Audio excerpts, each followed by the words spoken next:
We can connect and do more than ever before on the move, and much of this is thanks to the hardware that actually makes it all possible, a very large proportion of which is manufactured by Chinese firm Huawei. Having spent many years making the technology that allows all of the above to happen, you would assume that their smartphone should match in terms of capability and performance. The P7 is their latest handset to hit the UK, so let's take a look and see how it compares. The P7 has a solid set of specifications that are certainly comparable if not better than the vast majority of handsets that are used on a daily basis now. It's not all that easy to stand out in the smartphone market at the moment. There are so many devices all offering their own uniques, so Huawei have to offer something special on the P7 to make it capable of competing. From the moment you set eyes on the P7, it is evident that slim and stylish are words that can be used to describe it. A glossy slab of electronic engineering, the P7 certainly does not look out of place sat next to Sony smartphones. Like the recently reviewed G3, hours of craftsmanship have clearly gone into the P7. It is 6.5mm thick. It feels good as a result. Although this thin profile looks great and feels quite good, a slight curvature to the edge would have gone further to make the device feel more comfortable in the hand. 7 layers of specially treated glass adorns the back of the P7. Using a micro-pattern design never before seen in a smartphone, the P7 has increased transparency and a spin pattern to it. If I had to find fault, it would be with the execution of the plastic frame to the glass. This is most apparent from the bottom edge of the device. The curved edge is plastic, and then you get the obvious look and feel of the material difference with this and the glass. The brushed grey banding around the device looks metal, but it is of plastic construction, and all the glass makes it a fingerprint magnet. The P7 has a 5-inch Full HD touchscreen display. The P7 has a pixel density of 445, which is again on par with comparable handsets, although the G3 is somewhat of an exception at over 500. With just 2.97mm bezel to the left and right side of the screen, the frame of the P7 is impossibly thin, and the device boasts a screen-to-body ratio of 72.16%. Huawei have used Corning Gorilla Glass 3 on the front, the downside of which is that the screen appears to be quite reflective. The viewing angles are pretty good, although at more extreme angles it is apparent that the vibrancy is lost. When used outdoors in direct sunlight, the experience is better than many, but not as good as some, so creating a shield with your hand may be necessary in the brightest conditions. The P7 is quite heavily customized in that it's not immediately apparent that it's powered by Android, but it is. Version 4.4.2, which means full access to Google Play Store for downloading your preferred apps. The icons and colours used are very iOS-like, with curved edges and soft tones. You do not get an app tray like other handsets. The apps are added to the home screens, so you scroll right or left to organise and access these. The default icons have been tweaked, and even third-party apps you add get revised icons to make them fit in with the theme. There are the normal customization options, including changing wallpapers and themes, as well as adding widgets and more. Huawei also include their own theme option to personalize the device. There are different screen transitions and a simple home option which offers a much bigger, bolder Windows Phone-esque look for simplified use. This is great for those who are perhaps hard of sight or want a more obvious user interface. Everything including the settings become a bit bigger and bolder. Huawei have added lots of little apps that make the P7 useful out of the box. The Phone Manager scans for problems, checks your settings and instantly optimizes your P7. Phone Accelerator checks your network and improves your connection speed. Storage Cleaner scans the P7 and removes unwanted files. Harassment Filter blocks unwanted calls and messages by adding numbers to a blacklist. Networked Apps monitors your network and controls what apps access wireless LAN, 3G and 4G for better mobile data usage. Backup creates a backup of your phone contents. Choose from apps and media and more as to what you wish to back up locally. Magnifier uses the camera as a magnifying glass. Flash used as a light if necessary. Swipe keyboard is also included. A recognised aftermarket keyboard, the P7 has this available out of the box. The P7 has a variety of options to control the device by gestures. Flip to mute works for incoming calls, timers and alarms. Pick up to reduce ringing works for incoming calls, timers and alarms. Raise to ear to answer and make calls. Shake to rearrange icons on home screen when in editing mode. Tilt to move icons and widgets to another screen. There is a glove mode for increased screen sensitivity when using the device in cold conditions. There is a suspend button too, which offers a quick access movable panel of controls. This is great for multitasking and offers shortcuts to calendar, text messages, notebook, calculator and music player, which open up in little windows on top of what you're doing when in use. These windows can be moved or increased to full size. You can also continue to work whilst these float over what is going on in the background. With extensive network infrastructure experience, the P7 has been built by Huawei to maximise the speeds available on a network as well as reducing power consumption. Whilst 4G is becoming more common, it is still an everyday occurrence to be switching to 3G or even 2G. The P7 switches rapidly between these connections to ensure the minimum of disruption.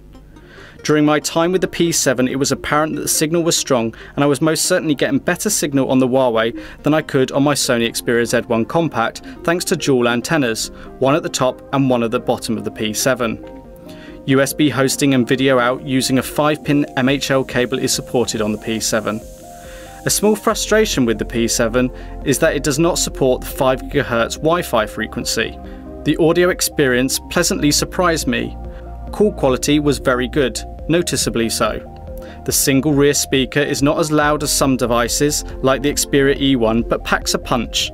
The clarity was the big thing. It was much better than I expected, with a relatively good balance. The positioning is not too bad either. When held in portrait mode, there is little chance of muffling the sound. It is more possible in landscape mode, but you will soon learn where to position your hand. It does not beat the M8, so HTC retain that crown. There is an FM radio for those who require such. There are 2 cameras in the P7. The rear is home to a 13 megapixel camera with a 28mm wide-angle 5-piece spherical lens that works in conjunction with a 4th generation Sony backside illuminated sensor and ImageSmart Engine 2.0 to capture rich, detailed images, inside or out, day or night. There are a variety of shooting modes within the camera to give you quite a broad range of functionality and control. Normal mode is equivalent to manual mode, while Smart is an automatic intelligent mode picking the best settings. Beauty offers a 10-level auto face enhancement ideal for portraits. Filters applies a colour scheme or tone to an image live rather than after capture. Audionote takes a 10-second audio clip with a single image. Audio control triggers the camera when a certain decibel reading is achieved. Best Photos takes 10 photos in quick succession, from which the best one can be picked. Watermark allows you to leave a mark on the image. Based primarily on your location, it can be edited. Panorama and HDR are also present. Advanced settings include control of object tracking, timer, ISO, white balance, stabilizer for video and more. You can set the volume button as zoom controls or to take photos or video. This is a nice addition when there is no dedicated camera button. A double press of the volume down key can either open just the camera or open it and take a picture. It is this feature that allows you to capture a picture within 1.2 seconds. The front camera is 8 megapixels. It has a 5-piece spherical lens which incorporates a blue glass infrared sensor that enhances the clarity of photos and aims to reduce deformation and purple fringing to images. It has an f2.4 aperture. There are a few nice touches here, including a smart preview window which tells you where to look in the effort to get the most natural and best looking photo. To aid with the selfie craze and portrait shot, there is a 10-level face enhancement tool that can be adjusted to help get the ideal skin tone balance. Use the camera as a mirror with the mirror function and capture a panorama shot with the front camera too, so you can put yourself at the heart of the image. With both the front and rear cameras, you can take advantage of the 4x digital zoom, which was generally quite good when you need it. Not as grainy as some, but still best avoided unless absolutely necessary. Once captured and you are reviewing images, you can make a few tweaks with the comprehensive built-in photo editor to perfect the images. Overall, the image results were perfectly acceptable, better than the majority, but not as good as some of the flagships. Some cameras have the ability to draw you into the shot, and the P7 did not do that for me, although I would happily share many of the shots I took. Some shots look a little overexposed, with others looking a little oversaturated, with blues being particularly blue and whites being very white. Zoom in and they quickly lose clarity and noise in the image becomes more apparent. This is particularly evident in lower light shots. I took the majority of shots in smart mode, as this is likely the mode that most of us will shoot in. Capture HD video footage too through both the front and rear camera, and with the variety of connections you can easily share this online. The results were pretty good. I felt the results were actually better from the front camera than the rear. Sound picked up on the microphone is really clear, far better than the Sony Xperia Z2. The reproduction of colour and clarity on the rear camera in my mind was not as good. Colours did look a little oversaturated at times, but this was made up for by the generally good audio quality picked up by the microphone. A nice feature is the ability to pause video recording so that you can change scenes or let time pass but still have one complete video clip. The P7 does not support 4K like many flagship phones. The P7 did okay on battery life, but not as well as I hoped. Whilst my usage will be different to yours, I found that I got through a normal working day 8 to 10 hours with the P7 without having to worry about closing apps and being careful to conserve power. I was not filled with confidence that I could really get a full 12 plus hours through without becoming worried or adjusting my usage to accommodate it. Making use of some of the clever management tools such as networked apps, you should be able to achieve longer usage times. Ultra power saving mode is available to shut off functions that drain the battery the most, leaving more essential calling and texting and giving you up to 24 hours on just a 10% charge. You'll be pleased to know it worked. To conclude, the P7 looks very similar to the Xperia Z2, but I think the P7 is a better design than the bulkier Z2. It has the specification to make it desirable and generally performs to a standard that one expects. The P7 just ends up sitting in a slightly odd position in comparison to the more talked about smartphones of today. It is more expensive than the low-end devices like the Moto G, but considerably cheaper than the high-end ones. When you take everything into account, the hardware, software and performance is slightly better and slightly worse in respect to both categories. The P7 is most closely matched to the Samsung Galaxy S4 of last year, albeit better looking. But whilst it may be 12 months old, the S4 remains a popular handset that many desire, so the P7 could be a winner for many.